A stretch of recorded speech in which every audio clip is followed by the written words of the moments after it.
India TV YouTube channel को subscribe करें और बेल आइकन दबाएं।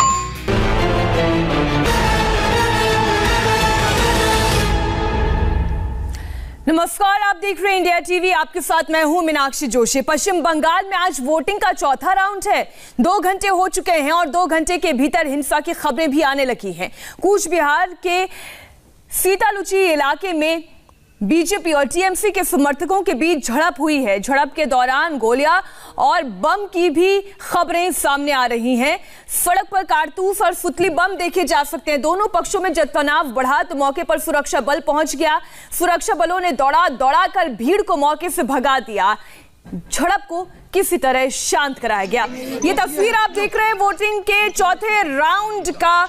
आज ये जो चरण और उसके बाद हिंसा की खबरें, बीते 3 चरणों में भी हमने हिंसा की खबरें देखी, ये संग्राम देखा, लेकिन अब आप ये देखिए गोलियां और बम की तस्वीरें जो आप देख रहे हैं ये पश्चिम बंगाल के कूच बिहार से आ रही है। हालांकि आज जिन 44 सीटों पर मतदान हो रहे हैं वहां पर सुरक्षा के पुख्ता इंतजाम है, इसलिए ये जो झड़प थी वो और ज्यादा बड़ी नहीं हो पाई क्योंकि सही वक्त पर सुरक्षा बल मौके पर पहुंच गए। इस झड़प को शांत कराया गया। लेकिन जो तस्वीरें हैं वो इसलिए विचलित करती हैं क्योंकि अभी मतदान शुरू हुए केवल 2 घंटे का वक्त बीता है और उसमें हिंसा की एक खबर सामने आ गई है।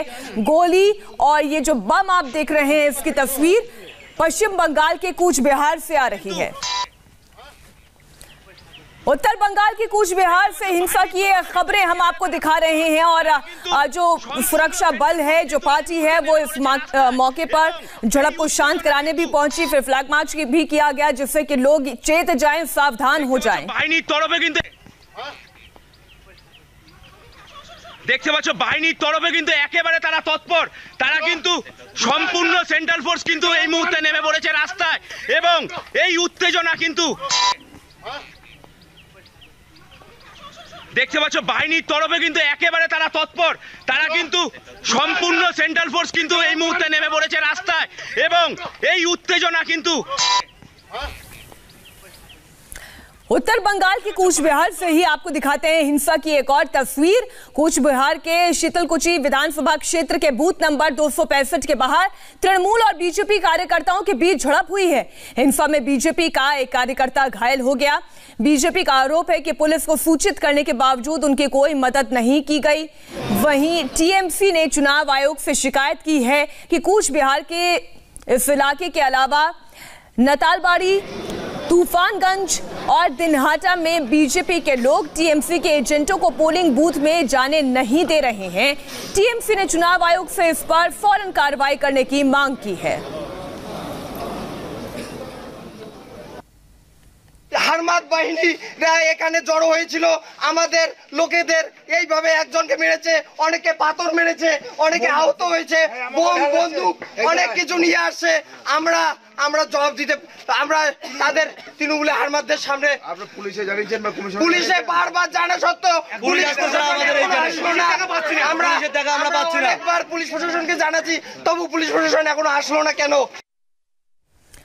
तो हिंसा की तस्वीरें अभी मतदान को केवल 2 घंटे ही हुए हैं उसमें सामने आने लगी हैं। हालांकि अच्छी बात यह है कि जितने भी केंद्रीय रिजर्व पुलिस बल है अलग अलग जगह पर मौजूद है और हिंसा की इन तमाम तस्वीरों के बीच में एक राहत की बात यह है कि मतदान सुचारू रूप से चल रहा है।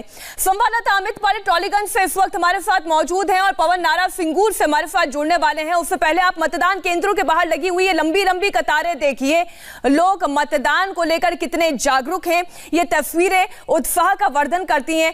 अमित का मैं सबसे पहले रुख करती हूँ। अमित, टॉलीगंज जहां पर इस वक्त आप मौजूद हैं, जो वहां का फिल्म इंडस्ट्री भी है, टॉलीवुड जिसे कहा जाता है, यहां पर कैसी टक्कर है?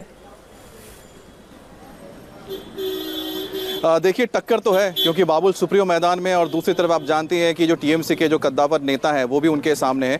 लेकिन मेरा कहना है कि चाहे बाबुल सुप्रियो या फिर टीएमसी के जो मौजूदा कद्दावर नेता हो, लेकिन यहाँ पर एक इशू हमेशा ये रहेगा कि लोग परिवर्तन चाहते हैं या नहीं चाहते। जब लोगों से हमने बात की यहाँ पर तो पता लगता है कि यहाँ पर लोग मानते हैं कि परिवर्तन चाहते हैं और उनका ये कहना है कि मौका हमने दिया है तो हम किसी और को भी एक मौका देना चाहते हैं, यानी कि 5 साल किसी को मौका दिया तो 5 साल किसी और को मौका देते हैं। मतलब बहुत ही रैशनल थॉट लेकर लोग चल रहे हैं और कहीं ना कहीं यहाँ पर जो टक्कर है वो 50-50 की नजर आती है। ऐसा नहीं कि यहाँ पर टीएमसी अगर 10 साल से है तो उनके लिए बहुत ही आसान रास्ता होने वाला है। इसके अलावा मैं आपको बता दूं कि जब मैं बेहाला वेस्ट पहुंचा, बेहाला वेस्ट में बोल रहा हूं कि बहुत ही इंपॉर्टेंट सीट इसलिए है क्योंकि यहाँ से टीएमसी के महासचिव पार्थ चैटर्जी मैदान में है और उनको टक्कर श्रावंती चैटर्जी दे रही हैं जो लोकल यहाँ की हैं और एक बड़ा चेहरा भी है। और कहीं ना कहीं सेलिब्रिटी जब उतरते हैं मैदान पे तो उनका एक असर पड़ता है। यहाँ पर भी लोगों का ये मानना है कि वो एक मौका देना चाहते हैं और उनकी भी सोच यही है कि 5 साल हमने किसी को मौका दिया तो 5 साल किसी और को मौका दिया ताकि जो परिवर्तन है वो हमें देखने को मिले ज़मीन पर और विकास भी देखने को मिले।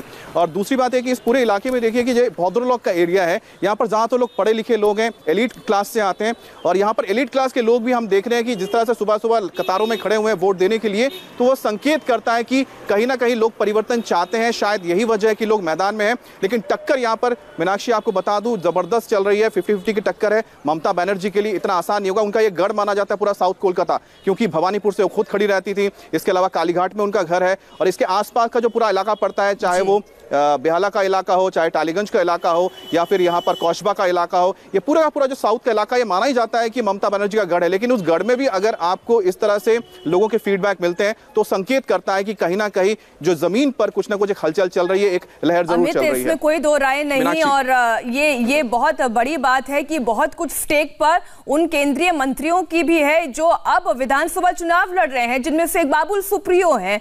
वो बड़े चेहरे हैं पार्टी के और विधानसभा चुनाव लड़ रहे हैं, तो इसलिए स्टेक पर बहुत कुछ है। पवन नारा का भी हम रुख करेंगे। लेकिन पश्चिम बंगाल के सिंगूर में बूथ नंबर 103 पर मतदाताओं की लंबी लंबी कतारें लगी हुई हैं। महिलाओं में वोटिंग को लेकर उत्साह है। सिंगूर वही जगह है जहां आंदोलन के बाद ममता बनर्जी ने बंगाल की सत्ता पर विजय पाई थी। इंडिया टीवी संवाददाता पवन नारा से बातचीत में सिंगूर की जनता ने क्या बताया, देखिए इस रिपोर्ट में। इस वक्त हम सिंगूर में मौजूद हैं बूथ नंबर 103 पर। आपको बता दें कि सुबह से ही लंबी कतारें हैं और सबसे ज्यादा चौंकाने वाली कतारें महिलाओं की हैं। सुबह से ही ये लंबी जो आप कतार देख रहे हैं, ये एक ही कतार है जो 3 कतार घूमते हुए पोलिंग बूथ तक पहुंच रही है। पुरुषों की कतार भी काफी लंबी है। शुरुआत में सुबह से जिस तरीके से कतारें हैं, इसे देखकर कहा जा सकता है कि मतदाता उत्साह में है। दादा, आप नौजवान हैं, क्या सोच के वोट कर रहे हैं?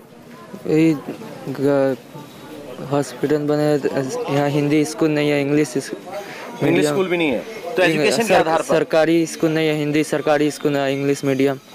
तो यहाँ पर होना चाहिए। जो भी आए उनसे रिक्वेस्ट है कि यहाँ पर हिंदी और इंग्लिश मीडियम सरकारी स्कूल, इंग्लिश मीडियम और हिंदी मीडियम सरकारी स्कूल बनना चाहिए। दीदी भालो की दादा भालो, इससे ज्यादा बंगाली नहीं आती। सबाई भालो। मैम, अगर आप बता पाएं तो किस सब्जेक्ट पे वोट डिसाइड हो रहा है? नहीं तो बोलना नहीं चाह रहे हैं, थोड़ी हिंदी में भी दिक्कत है, लेकिन मतदाता जोश खरोश के साथ यहाँ पहुंचे हैं। सर, अगर हम आपसे बात करना चाहें, किस सब्जेक्ट पे वोट डिसाइड हो रहा है अब की बार? क्या आपके चुनावी मुद्दे हैं? बांग्ला में बोलेगा, बांग्ला बोलेगा। बोलो आप बोलिए, बांग्ला बोलिए। किस सब्जेक्ट पे डिसाइड हो रहे हैं? সাবজেক্ট हाँ, আমরা চাই দেশে একটা ভালো সরকার আসুক যে 5 বছর সুষ্ঠুভাবে জনগণকে বুঝে চালাতে পারবে। দেশ জনগণ কি চায় সেটা বুঝে দেশ চালাতে পারবে, সেরকম একটা সরকার আমরা খুঁজছি। এবার জানি না উপরওয়ালা কাকে পাঠাবে, ভগবানই জানেন কাকে দেবে, কার বাক্সে বেশি ভোট পড়বে। जनता परिवर्तन चाहिए? जनता परिवर्तन तो अवश्य चाहिए। अवश्य चाहिए।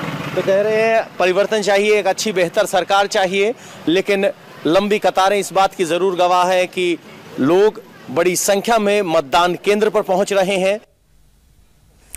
और हमारे साथ पवन नारा सिंगूर से ही जुड़ रहे हैं। आपने उनकी रिपोर्ट भी देखी।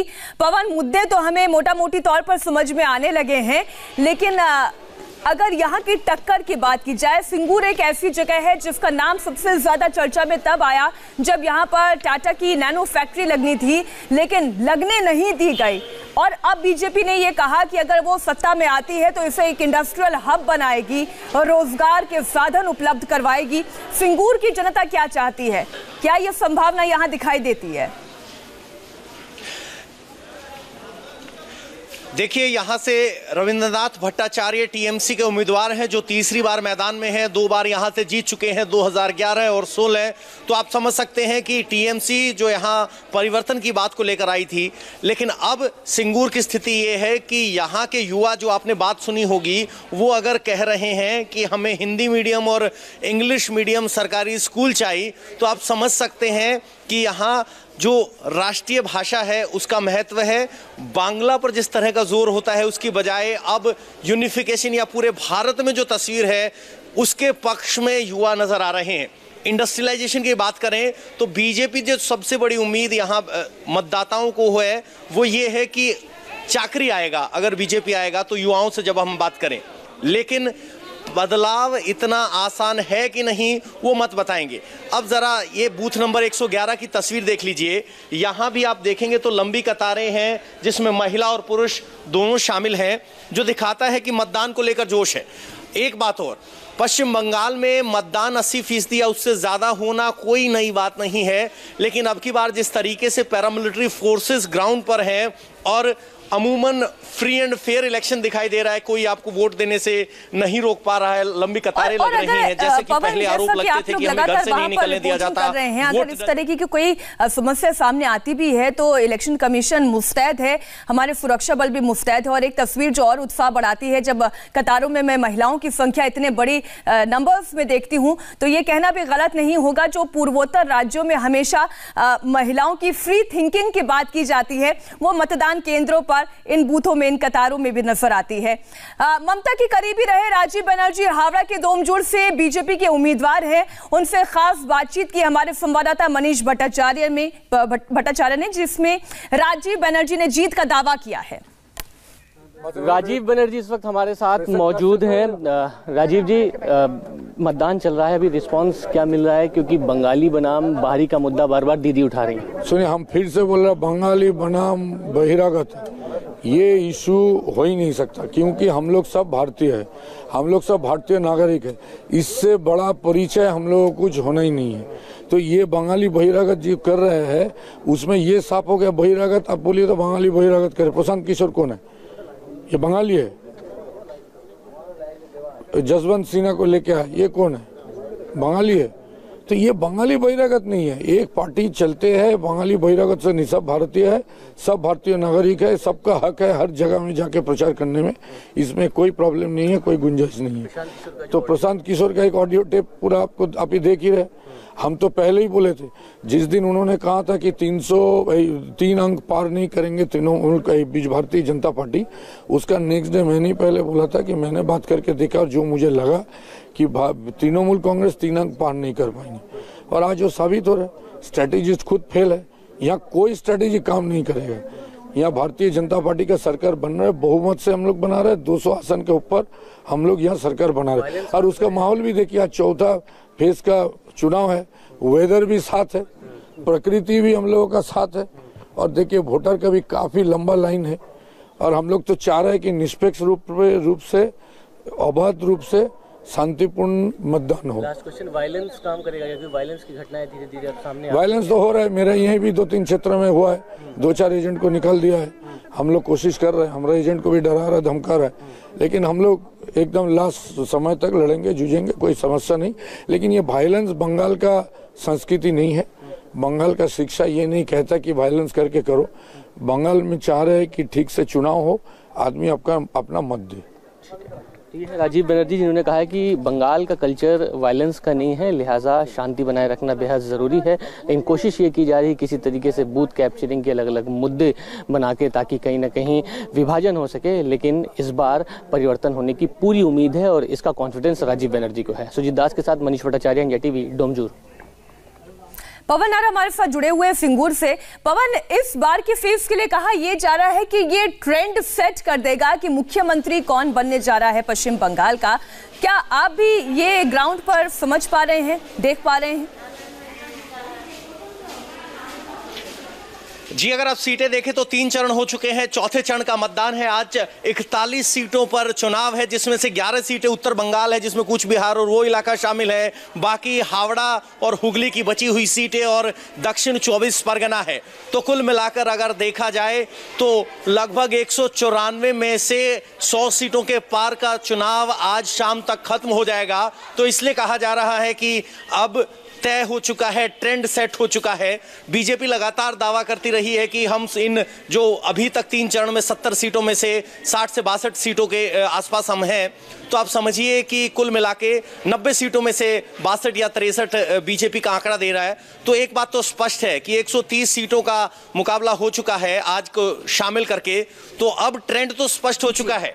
एक बात भी हो रही है, मुद्दों की बात हो रही है, बदलाव की बात हो रही है और कुछ सरकार को जारी रखने की बात कर रहे हैं। बिल्कुल, लेकिन ईवीएम में फैसला आज शाम कैद हो जाएगा और कम से कम आज तय हो जाएगा कि किस तरफ ये बयार बह रही है। मजबूरी है एक छोटे से ब्रेक की, और इस ब्रेक के बाद हम आप दोनों से चर्चा करेंगे। चौथे चरण में बंगाल में अब तक कितनी वोटिंग हुई है, ये प्रतिशत भी दर्शकों के सामने रखेंगे। एक छोटे से ब्रेक के बाद फौरन लौट रहे हैं।